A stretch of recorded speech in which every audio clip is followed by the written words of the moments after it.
નમસ્કાર વિદ્યાર્થીઓ, પોલિમર ચેપ્ટરનો આપણો આ જે છેલ્લો વિડિયો લેક્ચર છે. એટલે ખૂબ સરળ ચેપ્ટર આપણે વિડિયો દ્વારા પૂરું કર્યું છે કે અને એની પણ તમને પ્રેક્ટિસ પણ ખૂબ સારી એવી અમે સાથે મટીરિયલ નીચે આપ્યું છે, તો તમે ખૂબ સારી પ્રેક્ટિસ પણ કરીએ છીએ. આપણે લાસ્ટ વિડિયો લેક્ચરમાં બે પ્રકારના તફાવત જોઈ ગયા હતા. ક્યાં તફાવત જોઈ ગયા હતા? બાયોડિગ્રેડેબલ અને નોન બાયોડિગ્રેડેબલ. બાયોડિગ્રેડેબલ એટલે કે જેનું વિઘટન થઈ શકે તેવું, જૈવ વિઘટનીય, અને નોન બાયોડિગ્રેડેબલ એટલે કે જેનું વિઘટન ન થઈ શકે તેવું. કુદરતે કેટલાક બાયોડિગ્રેડેબલ પોલિમર તો બનાવ્યા છે, પણ કૃત્રિમ રીતે પણ કેટલાક બાયોડિગ્રેડેબલ પોલિમર બનાવી શકાય છે. એનું પણ એક લિસ્ટ આપ્યું હતું: PHBV, nylon two nylon 6, PLA, PGA અને ડેક્સ્ટ્રાન. તો 5 બાયોડિગ્રેડેબલ પોલિમર જે કૃત્રિમ રીતે ઉદ્યોગોમાં બનાવી શકાયા છે, એની આપણે અહીંયા બનાવટ કરવાની છે. એટલે મેં અહીંયા હેડિંગ આપી દીધું છે કેટલાક અગત્યના બાયોડિગ્રેડેબલ પોલિમરની બનાવટ. હવે જે પ્રથમ બે છે એ ખૂબ અગત્યના છે, PHBV અને નાયલોન ટુ નાયલોન 6. તો ચાલો આપણે સર્વપ્રથમ PHBV ની બનાવટ કરીએ, જેમાં આપણે PHBV ની બનાવટ, ગુણધર્મો અને ઉપયોગિતા બધી વાત કરશું. P એટલે પોલી, H એટલે હાઇડ્રોક્સી, B એટલે બ્યુટીરેટ, કો એટલે કે કોપોલિમર. કોપોલિમર એટલે સહપોલિમર, બે અલગ અલગ મોનોમર જોડાય, કો. બીટા હાઇડ્રોક્સી, V એટલે વેલેરેટ. આવું લાંબુ નામ છે, પણ મૂંઝાવાનું નથી નામ જોઈને મિત્રો, કારણ કે આના પરથી એના પોલિમર મળે, એના મોનોમર મળે છે. બીટા હાઇડ્રોક્સી બ્યુટીરેટ લખ્યું છે અને બીટા હાઇડ્રોક્સી વેલેરેટ લખ્યું છે. તો અહીંયા એટ પ્રત્યય આવે છે.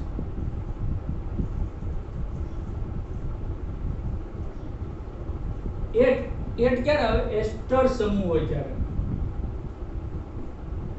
પણ એ પોલિમરમાં એસ્ટર સમૂહ છે, મોનોમરમાં નહીં. એટલે પોલીએસ્ટર વર્ગનો પોલિમર છે, તો ખ્યાલ આવી ગયો. પછી અહીંયા હાઇડ્રોક્સી બે વાર ઉલ્લેખ છે, એટલે કે OH સમૂહ છે. ક્યાં સ્થાને OH સમૂહ છે? બીટા સ્થાને OH સમૂહ છે. તમને ખ્યાલ હોય તો અમે સામાન્ય નામકરણના નિયમોમાં તમને કીધેલું કે એક કાર્બન હોય ત્યારે સામાન્ય નામમાં તમે એને ફોર્મ કહેશો, બરોબર? માનો કે કાર્બોક્સિલિક એસિડ હોય એક કાર્બન વાળો, તો ફોર્મિક એસિડ. બે કાર્બન હોય ત્યારે તમારે એને એસિડ કહેવાનું છે. માનો કે કાર્બોક્સિલિક હોય તો આપણે એને એસિટિક એસિડ કહીએ છીએ. 3 કાર્બન હોય ત્યારે તમારે સામાન્ય નામમાં પ્રોપિયોન કહેવાનું છે. તમે એને પ્રોપિયોનિક એસિડ કહો છો. તો આલ્ડિહાઇડ હોય તો પ્રોપિયોન આલ્ડિહાઇડ. 4 કાર્બન હોય ત્યારે બ્યુટીર કહેવાનું છે. માનો કે તમે બ્યુટીરિક એસિડ કહો છો અથવા તો બ્યુટીર આલ્ડિહાઇડ કહો છો. 5 કાર્બન હોય ત્યારે વેલેર કહેવાનું છે, અને 6 કાર્બન હોય ત્યારે કેપ્રો. સામાન્ય નામકરણ વખતે તો અહીંયા તમને બ્યુટીરેટ દેખાય છે, એનો અર્થ એમ કે કાર્બનની સંખ્યા 4 છે, અને વેલેર દેખાય છે એટલે 5 કાર્બન. તો આછો પાત્રો અંદાજ તો આપણે આવી ગયો છે કે 4 કાર્બન વાળો એક મોનોમર છે, એક 5 કાર્બન વાળો મોનોમર છે. બંનેમાં બીટા સ્થાને એટલે કે મુખ્ય ક્રિયાશીલ સમૂહ પછીનો કાર્બન આલ્ફા અને એની પછીનો કાર્બન બીટા, એ બીટા સ્થાને OH સમૂહ છે. બે અલગ અલગ મોનોમર જોડાણા છે એટલે કો લખ્યું છે, અને ઘણા બધા જોડાણા છે એટલે પોલી લખ્યું છે. તો આ નામ પરથી આપણે મોનોમર નો ખ્યાલ લીધો છે, અને એના આધારે નામ પણ યાદ રહી જાય એવું પણ સરળ બને. તો ચાલો આપણે એના મોનોમર બનાવી. પહેલા બ્યુટીરેટ એટલે 4 કાર્બન લખીએ. એસ્ટર શા માટે બન્યો છે? કેમ કે મૂળ સંયોજન કાર્બોક્સિલિક એસિડ COOH, અહીંની પછીનો કાર્બન આલ્ફા, પછીનો કાર્બન બીટા, બીટા કાર્બન ઉપર OH, અને કુલ કાર્બન 4, 1 2 3, ને ચોથો કાર્બન આમ લો CH3, 1 2 3 4, 1 2 3 4, કુલ 4 કાર્બન. એટલે બ્યુટીન વત્તા કાર્બોક્સિલિક એસિડ એટલે બ્યુટીરિક એસિડ. બીટા સ્થાને હાઇડ્રોક્સી સમૂહ છે, એટલે આપણે એને કહી શકીએ બીટા હાઇડ્રોક્સી બ્યુટેરિક એસિડ. જો તમારે એનું IUPAC નામ આપવું હોય તો IUPAC નામ આવું થાય: મુખ્ય ક્રિયાશીલ સમૂહને પહેલો નંબર, બીજો, ત્રીજો, 4. બ્યુટેન વત્તા કાર્બોક્સિલિક એસિડ નો ઓઇક એસિડ, બ્યુટેનોઇક એસિડ, ત્રીજા ઉપર હાઇડ્રોક્સી, 3 હાઇડ્રોક્સી બ્યુટેનોઇક એસિડ, બરોબર, વત્તા આવા અસંખ્ય આ મોનોમર છે પેલો. બીજો મોનોમર 5 કાર્બન વાળો. મૂળ ક્રિયાશીલ સમૂહ કાર્બોક્સિલિક એસિડ છે જેમાંથી એસ્ટર બને. એની પછીનો કાર્બન એટલે આલ્ફા કાર્બન, એની પછીનો કાર્બન એટલે બીટા કાર્બન, અને બીટા કાર્બન ઉપર OH તો બીટા હાઇડ્રોક્સી. કુલ 5 કાર્બન, 1 2 3 4 અને 5, બરોબર. ઘટતી સંયોજકતાના હાઇડ્રોજન 1 2 3 અને ચોથી 1 2 3 ને 4. તો આનું નામ કેવું આપશું આપણે? તો બીટા સ્થાને હાઇડ્રોક્સી સમૂહ છે એટલે બીટા હાઇડ્રોક્સી. મૂળ 5 કાર્બન છે એટલે વેલેટ, અને ઇક એસિડ વેલેરિક એસિડ.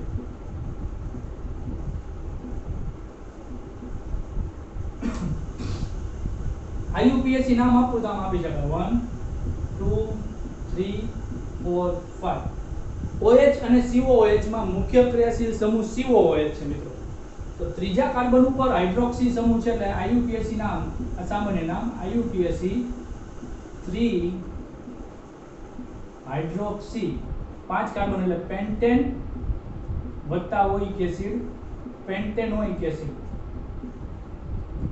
તો આ બે અલગ અલગ પ્રકારના અસંખ્ય મોનોમર, n લખવાનું ભૂલાય નહીં, ભૂલાઈ જશે. આ બે પ્રકારના અસંખ્ય મોનોમર જોડાણા.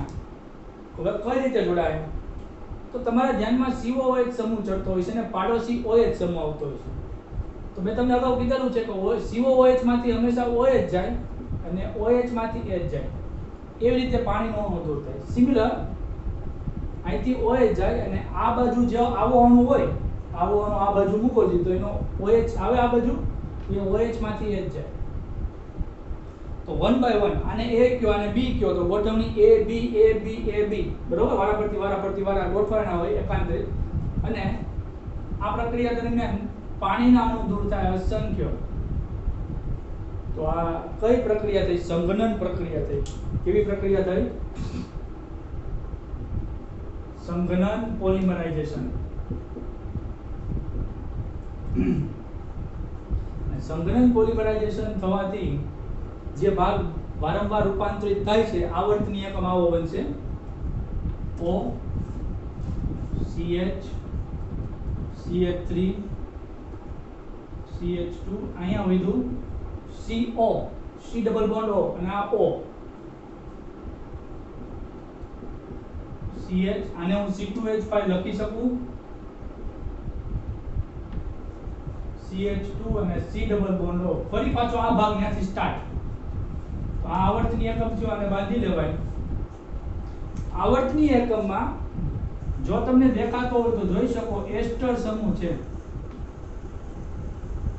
કેટલી વખત? n વખત. એનો અર્થ કે આ પોલીએસ્ટર વર્ગનો પોલિમર છે. તો ઘણા બધા એકમો જોડાણા એટલે પોલી. કોણ? તો કે બીટા હાઇડ્રોક્સી વાળા સંયોજનો. એક બ્યુટેરિક એસિડ નો એસ્ટર બ્યુટીરેટ અને વેલેરિક એસિડ નો એસ્ટર વેલેરેટ. એસ્ટરમાં એક પ્રત્યય, એના પરથી એનું નામ PHBV પડ્યું, બરોબર. ગુણધર્મો શું છે? પેલો ગુણધર્મ એનો બાયોડિગ્રેડેબલ પોલિમર.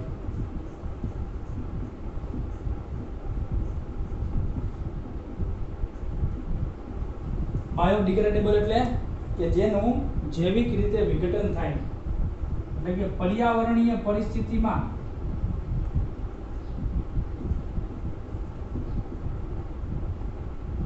બેક્ટેરિયા વડે વિઘટન થાય છે.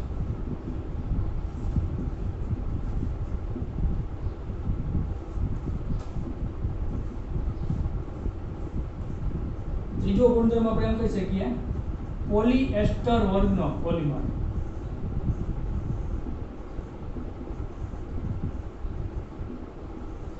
આ પેલા પોલિએસ્ટર વર્ગના આપણે બે પોલિમર જોઈ ગયા મિત્રો. ક્યાં બે પોલિમર જોઈ ગયા? એક જોઈ ગયા ટેરેલિન અને એક ગ્લિપ્ટર. તો આ પોલિએસ્ટર વર્ગનો પોલિમર. એના ઉપયોગો વિશે વાત કરીએ.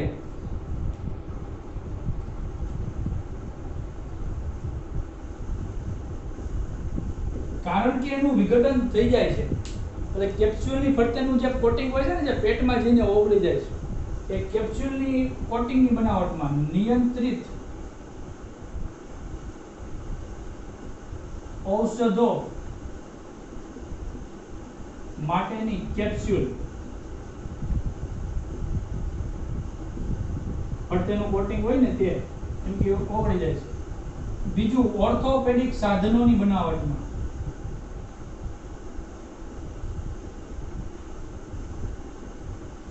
એટલે હવે તો પેલું હાડકા ભાંગી ગયા હોય તો પેલા સળિયા મૂકતા સ્ટીલના, જે કાઢવા પડતા. હવે અમુક વખતે એમ કે છે કે ઓગળી જાય, નાનો ભાગ જ્યારે બ્રેક થયો હોય ત્યારે એવો ભાગ મૂકી દેતા હોય કે જે તૂટતો નથી.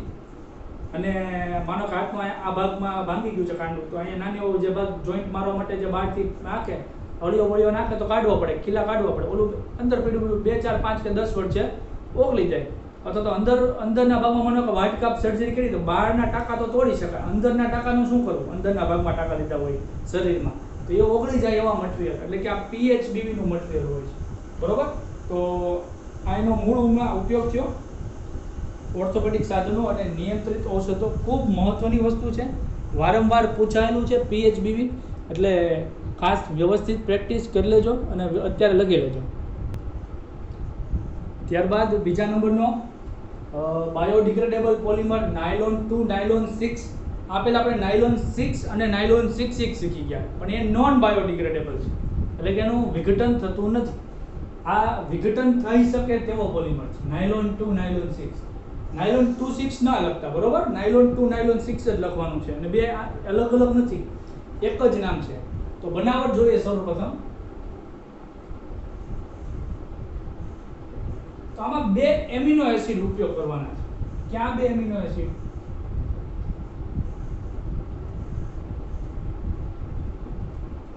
તો સૌથી સામાન્ય સાદામાં સાદો અને પહેલા ક્રમનો એમિનો એસિડ જેને આપણે ગ્લાયસિન કહીએ છીએ. ગ્લાયસિન અને ગ્લાયસિન ના N જેટલા અણુ. જો તમે એનો IUPAC નામ આપવા ઈચ્છતા હોય તો આ બેમાંથી મુખ્ય ક્રિયાશીલ સમૂહ શોધી કાઢો. કોણ છે મુખ્ય ક્રિયાશીલ સમૂહ? COOH. તો એને મુખ્ય ક્રિયાશીલ સમૂહ ગણી ઓછામાં ઓછો નંબર આપો. બીજા ઉપર એમિનો સમૂહ છે એટલે નામ થશે 2 એમિનો ઇથેનોઇક એસિડ. કેમ કે 2 કાર્બન છે એટલે ઇથેન, અને કાર્બોક્સિલિક એસિડ નો ઓઇક એસિડ. ઘણા બધા અણુઓ લેવાના છે. બીજો અણુ લેવાનો છે એ તમને ખબર હોય તો કેપ્રોલેક્ટમ નું જળ વિભાજન કર્યું હતું. કેપ્રોલેક્ટમ નાયલોન 6 માં ત્યારે બન્યો તો એ એમિનો એસિડ લેવાનો છે 6 કાર્બન વાળો.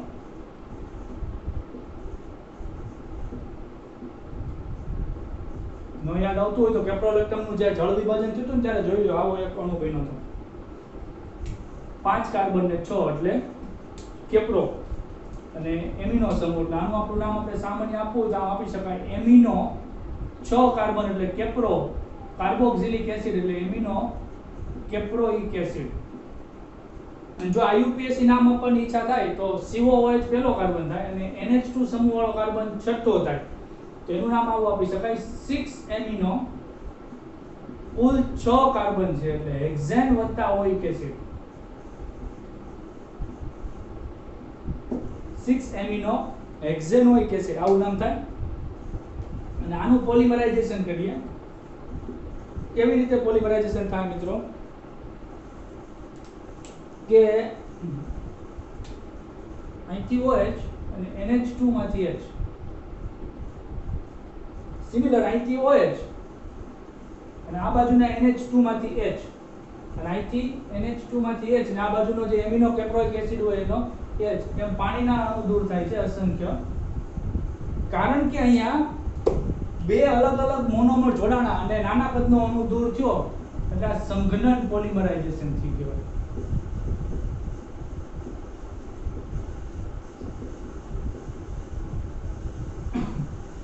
સંઘનન પોલિમરાઇઝેશન થયા બાદ આવર્તની એકમ કેવો બન્યો? તો અહીંયા NH, પછી CH2, C double bond O, અને અહીંથી H ગયો એટલે NH, અહીંયા CH2 5 ટાઈમ, અને ફરી છેલ્લે C ડબલ બોન્ડ O, ત્યાંથી ફરી પાછો આ ભાગ ચાલુ.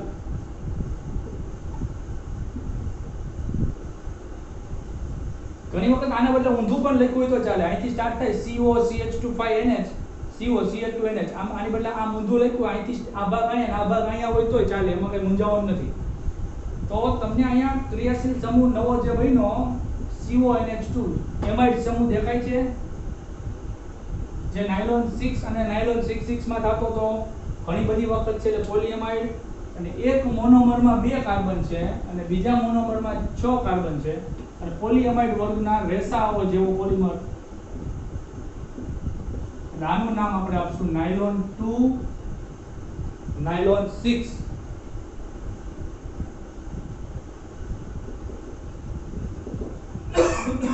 ગુણધર્મોમાં શું લખશું? ગુણધર્મોમાં બાયોડિગ્રેડેબલ વર્ગનો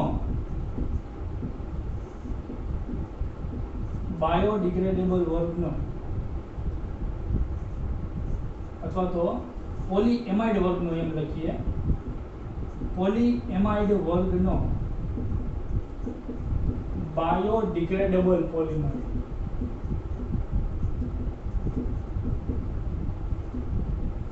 પોલીએમાઇડ વર્ગનો બાયોડિગ્રેડેબલ પોલિમર કે જે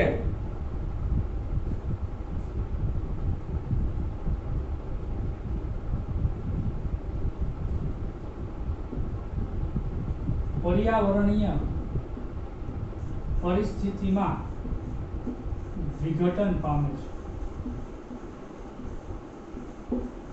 બરોબર, ટેક્સ્ટ બુકમાં જોઈ લેજો.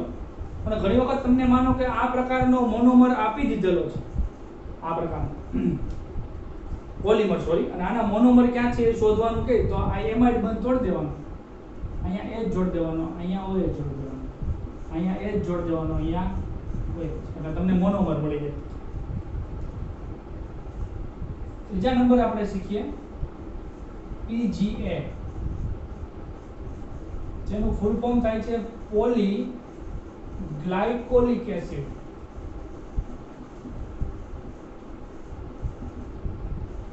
ગ્લાયકોલિક એસિડ ના અસંખ્ય અણુઓ જોડાય છે, એટલે આ સમપોલિમર છે.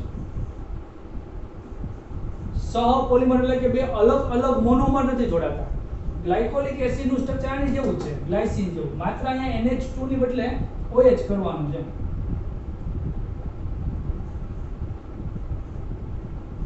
આવા અસંખ્ય ગ્લાયકોલિક એસિડ જોડે એક જ પ્રકારના મોનોમર. માનો કે સમજવા માટે હું અહીંયા એક અલગથી પાછો બીજો ગ્લાયકોલિક એસિડ નો અણુ લખું છું, બરોબર? હવે તો અસંખ્ય છે પણ એક સમજવા માટે મેં બાજુમાં બીજો લખ્યો છે. તો શું થાય? તો કે COOH છે, OH આપે, અહીંથી H આપે, અહીંથી H જાય, આ બાજુથી OH જાય, આ બાજુથી OH જાય, આ બાજુથી H જાય, એમ એક સરખા મોનોમર જ જોડાણા છે. એટલે આપણે આમ કહીશું સમ, એટલે કે સરખા પણ સંઘનન પોલિમરાઇઝેશન. સંઘનન પોલિમરાઇઝેશન. તો આવર્તની એકમ કેવો બન્યો? OCH2CO, OCH2CO, એટલે એક જ વખત લખવાનો OCH2 C double bond O. ફરીવાર પાછો આમ લખીએ OCH2 C double bond O. આપણે આવર્તની એકમ બે વખત લખી નાખ્યો છે. OCH2CO છે, પણ મેં અહીંયા એટલે લખ્યો કે તમને સમજાય કે અહીંયા ક્રિયાશીલ સમૂહ શું છે? એસ્ટર બીનો ને, આ પોલીએસ્ટર વર્ગનો બાયોડિગ્રેડેબલ પોલિમર. બાકી આવર્તની એકમ તો માત્ર એટલો જ છે, OCH2CO એકવાર બે વાર OCH2CO. પણ પોલીએસ્ટર સમૂહ દર્શાવવા માટે જેનું કદાચ નામ પણ નથી આપણી ટેક્સ્ટ બુકમાં, પણ જરૂરી છે, અને કદાચ બનાવટ તો લગભગ ક્યાંય છે જ નહીં, પણ જરૂરી છે એટલે મેં તમને બતાવ્યો. સિમિલર આવું આપણે બીજું એક પોલિમર કીધું PLA. PLA એટલે પોલી લેક્ટિક એસિડ.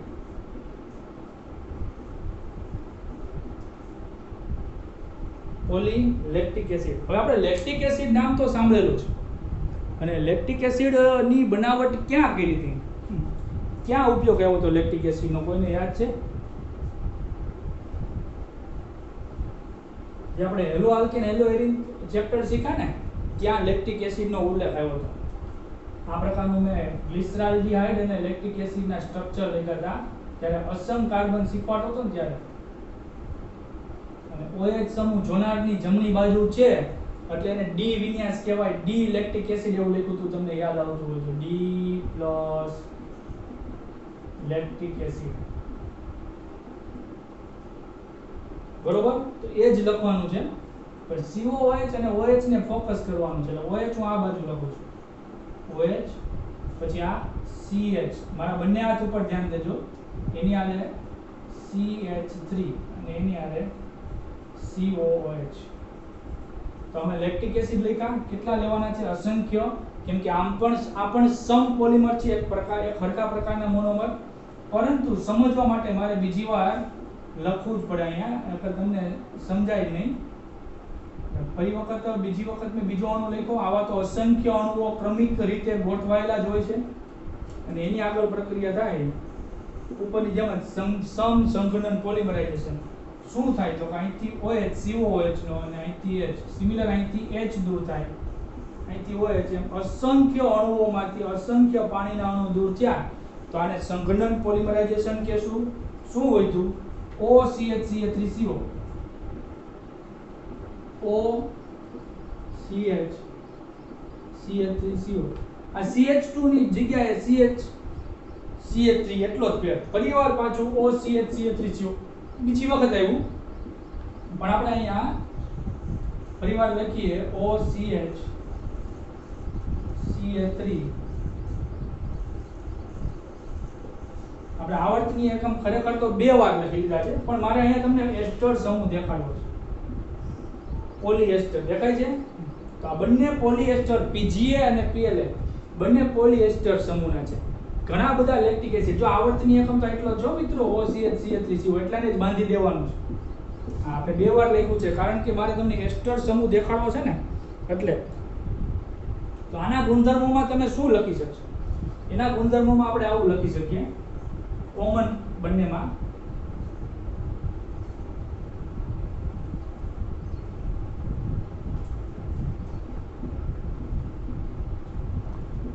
કે PGA અને PLA બંને પોલીએસ્ટર વર્ગના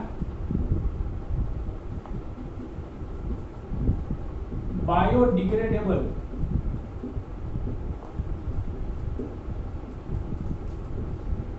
પોલિમર છે. એનો ઉપયોગ ખાસ ક્યાં થાય છે? યુઝ ઓપરેશન બાદ ટાંકા લેવાના પદાર્થ તરીકે.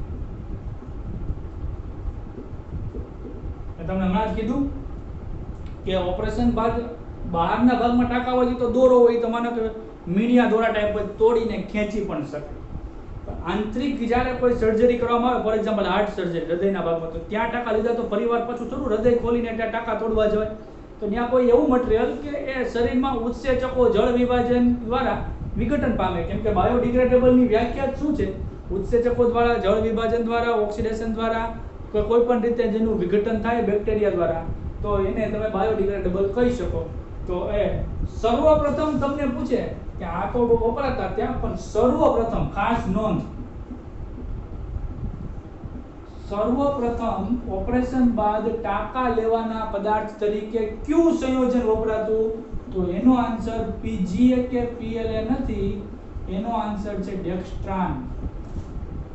શું? ડેક્સ્ટ્રાન. યાદ રાખજો, ડેક્સ્ટ્રાન ની બનાવટ આપણે નથી કરવાની, પણ એ ડેક્સ્ટ્રાન પણ આ જ રીતે પોલીએસ્ટર વર્ગનો પોલિમર છે. બનાવટ મોંઘી પડે, એટલે કે મુશ્કેલ, થોડીક લાંબુ સ્ટ્રક્ચર છે એટલે. પણ ડેક્સ્ટ્રાન પણ પોલીએસ્ટર વર્ગનો બાયોડિગ્રેડેબલ પોલિમર છે, અને એ પણ ઓપરેશન બાદ ટાંકા લેવા પર સર્વપ્રથમ ડેક્સ્ટ્રાન વપરાતું. ત્યાર પછી આ PGA અને PLA જેવા પોલિમર બનાવવામાં આવ્યા કે જે પણ ઓપરેશન બાદ ટાંકા લેવા માટે જ વપરાય, પણ સર્વપ્રથમ ડેક્સ્ટ્રાન વપરાતો હતો.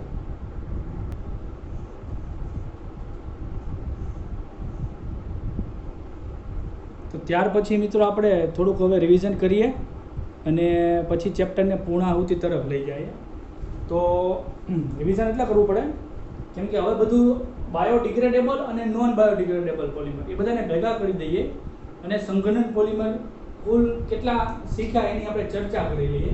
તો સર્વપ્રથમ સંઘનન પોલિમરના આપણે બે પ્રકાર પાડીશું. એક સંઘનન પોલિમર કે જેમાં એમાઇડ સમૂહ આવેલા હતા, એટલે કે પોલીએમાઇડ કે જેમાં એમાઇડ સમૂહ આવતા હતા. તો એવા ક્યાં ક્યાં સંઘનન પોલિમર હતા? એમાં આવતું હતું નાયલોન 6, એમાં આવતું હતું નાયલોન 6, એમાં આવતું હતું આપણે યુરિયા ફોર્માલ્ડિહાઇડ,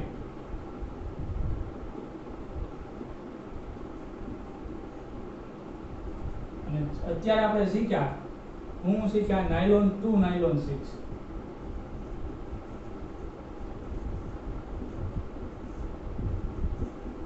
બધાની અંદર શું કોમન નીકળ્યું? બધાની અંદર કોમન નીકળ્યું કે એમાં વચ્ચે આવો સેકન્ડરી એમાઇડ સમૂહ જોવા મળે છે. કેટલી વખત? n વખત. તો 4 પોલી એમાઇડ વર્ગના સંઘનન પોલિમર છે. ત્યાર પછી આપણે પોલી એસ્ટર વર્ગની વાત કરીએ. પોલી એસ્ટર વર્ગમાં સર્વપ્રથમ આપણે શીખ્યા હતા ટેરેલિન. પછી પોલી એસ્ટર વર્ગનો બીજો પોલિમર જે ટેરેલિન જેવો જ પણ એમાં સામાન્ય ફેરફાર, ટેલિક એસિડ વપરાય, ગ્લિપ્ટલ.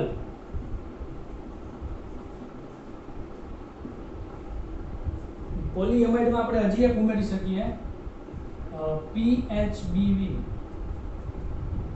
ના એ તો પોલી એસ્ટર છે કા. PHBV પોલી એસ્ટર વર્ગમાં. પછી એની પછી આપણે જોયું PGA પોલીગ્લાયકોલિક એસિડ. પછી જોયું PLA પોલીલેક્ટિક એસિડ ને છેલ્લે આવ્યું ડેક્સ્ટ્રાન. એમાં આ 4 બાયોડિગ્રેડેબલ છે BD, અને આ 2 નોન બાયોડિગ્રેડેબલ NBD. આ 3 નોન બાયોડિગ્રેડેબલ, અને આ નાયલોન 2, નાયલોન 6 એ બાયોડિગ્રેડેબલ છે. તો નાયલોન 6 ના મોનોમર જણાવો. નાયલોન 6 ના મોનોમર જણાવો. એડેપિક એસિડ,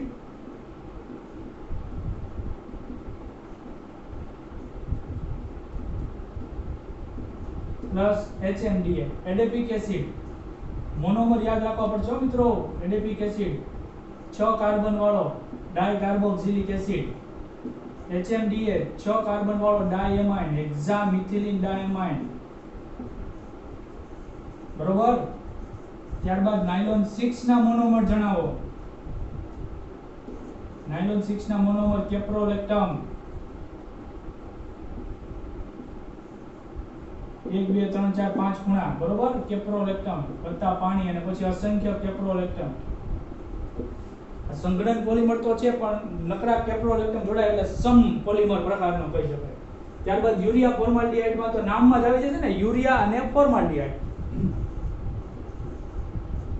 યુરિયા NH2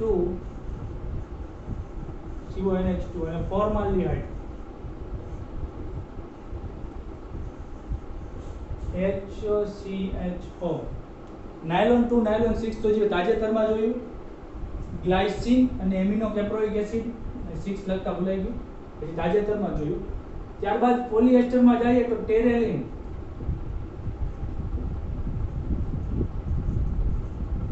નામમાં જ આવે છે ટેરે. બરોબર. ટેરે એટલે ટેરેથેલેટ, ટેરેથેલિક એસિડ. અને લીન ઇથિલિન ગ્લાયકોલ.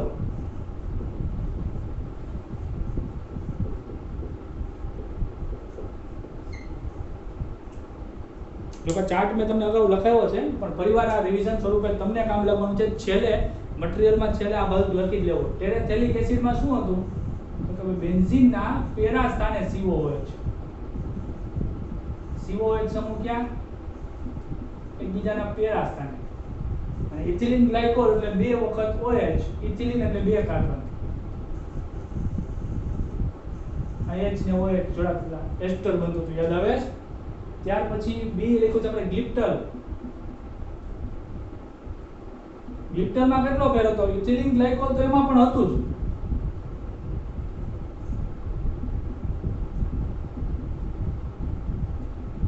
આ ઇથિલિન ગ્લાયકોલ પણ એમાં ટેરેથેલિક એસિડ નહીં પણ થેલિક એસિડ હતું. થેલિક એસિડ એટલે કે બેન્ઝીનના ઓર્થો સ્થાને 1 2 સ્થાને 1 2 આ 1 4 1 2 3 4 1 2 સ્થાને COOH. તેને આપણે થેલિક એસિડ કહેશું. ઓર ટેરેથેલિક એસિડ, બરોબર? ગ્લિપ્ટર. પછી PHBB હજી તાજેતરમાં જ જોયું. એના મોનોમર ક્યાં છે? PGFPL ટેક્સ્ટા એ તાજેતરમાં જોયું. તો આવી રીતે દરેક પોલિમરમાં રહેલા એના મોનોમર યાદ રહેવા જોઈએ. આ બધા પોલિમરમાં તો બનાવટમાં તાપમાન, દબાણ અને પ્રક્રિયા પરિસ્થિતિ પણ આપી છે, એ પણ યાદ રહેવા જોઈએ. ખૂબ સરળ ચેપ્ટર છે પોલિમર, 5 માર્ક્સનું પૂછાય છે. અને મારા ખ્યાલથી તો આમાં કોઈ ડાઉટ કે ક્વેરી પણ થતી નહીં હોય, કેમ કે એટલું સરળ છે કે સામાન્ય હિન્ટ આપી દેવામાં આવે તો પણ વિદ્યાર્થીઓ જે 12 સાયન્સ લેવલના છે એ ઇઝીલી સમજી શકે. તમે ટેક્સ્ટબુકનું પણ અધ્યયન કરતા જશો અને સાથે જે અમે તમને હોમવર્ક આપીએ છીએ એ હોમવર્ક પણ તમે કરતા હશો, બુકમાં લખતા હશો એવી અપેક્ષા છે. સાથે એની કી તો હોય જ છે. એટલે મટીરિયલ તમને આમ તો જોવો ને તો ડેઈલી મટીરિયલ મળી રહે છે. એટલે કે તમે અહીંયા જે કાંઈ 4-5 ટોપિક શીખવાડ્યા છે એ ટોપિકના સવાલો સ્વરૂપ અહીંથી મોકલીએ છીએ. સાથે નીચે એનું લખાણ પણ હોય છે જે તમારે બુકમાં લખી લેવાનું છે અને લખતા હશો. અને પોલિમર ચેપ્ટર ખૂબ સરસ, તમારું મટીરિયલ તમે જાતે બનાવેલું તૈયાર થઈ ગયું. અને સૌથી શ્રેષ્ઠ મટીરિયલ કયું એવો જ અમારા દ્વારા જો સવાલ પૂછવામાં આવે તો એનો મારો જવાબ છે કે ક્લાસરૂમની નોટ્સમાંથી બનાવેલું મટીરિયલ એ સર્વશ્રેષ્ઠ મટીરિયલ છે. કેમ કે લેખક તમે પોતે છો, તમને સમજવું સહેલું છે. કોકે લખેલું આપણે વાંચવું એ મુશ્કેલ છે.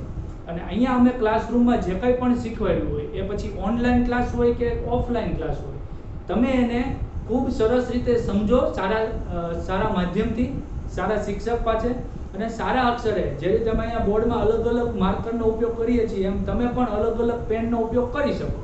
હવે કાંઈ નાના ધોરણ નથી કે લાલ પેનનો ઉપયોગ ન થાય, કેમ કે નોટ્સ ચેક કરવાની હોતી નથી. તો red pen, blue pen, black pen, yellow pen, ખાસ યલો પેનનો ઉપયોગ પણ ફોકસ કરવા માટે કરી શકાય. ગ્રીન પેન, આવી અલગ અલગ પેનનો ઉપયોગ કરીને મટીરિયલ બનાવો તો સોહામણું અને દેખાવડું થાય. ખાસ કરીને જેના અક્ષર મારી જેમ ખરાબ થાય છે તો એવા વિદ્યાર્થીઓએ તો અલગ અલગ પેનનો ઉપયોગ કરવો જ, જેથી કરીને એનું મટીરિયલ દેખાવડું અને આમ વાંચવા બેહીએ તો વાંચવું ગમે, બરોબર? એટલે જેવી રીતે આપણે કંઈક કોઈ વસ્તુ જોતા હોય તો કલરફુલ હોય તો જોવી ગમે અને આમ હોય તો જોવી ન પણ ગમે. જેના અક્ષર બહુ સુપર થાય છે અને બ્લુ અને બ્લેક પેન હોય તો પણ બહુ મટીરિયલ મસ્ત જ લાગવાનું છે, શણગારતા. પણ આ ઘરે બેઠા જે સારો એવો સદુપયોગ કરવાનો છે તો મટીરિયલ કન્ટેન્ટ બનાવી લેવું. આપણે આ સાથે 3 ચેપ્ટર પૂરા કરી લીધા છે મિત્રો. ઘન અવસ્થા જે પણ 50% તમે ત્યાં ઓફલાઈન શીખાતા, 50% શીખ્યા, એ પણ સરળ ચેપ્ટર છે. ઓર્ગેનિકનું એક ચેપ્ટર પૂરું કર્યું, એ પણ એટલું જ સરળ ચેપ્ટર છે, હેલો આલ્કેન હેલો એરિન, બરોબર? એમાં પણ કોઈ ડાઉટ કે ક્વેરી ઊભી થવી એવું કંઈ લાગતું નથી, કેમ કે કોઈના કોઈ દિવસ કોઈ મેસેજ આવતા નથી. અને આ ચેપ્ટર પણ એટલું સરળ છે. અને હજી એવો જ વિચાર છે કે આની પછીનું ચેપ્ટર પણ એટલું જ સરળ ચેપ્ટર કે જે તમારે ખુલતા વેકેશને પરિવાર પછી ક્વેરી ઊભી ન થાય એવું ચેપ્ટર આપણે પૂરું કરીએ. ત્યાં સુધી રિવિઝન કરતા રહેજો, સમજતા રહેજો, લખતા રહેજો. ધન્યવાદ, અસ્તુ, આભાર.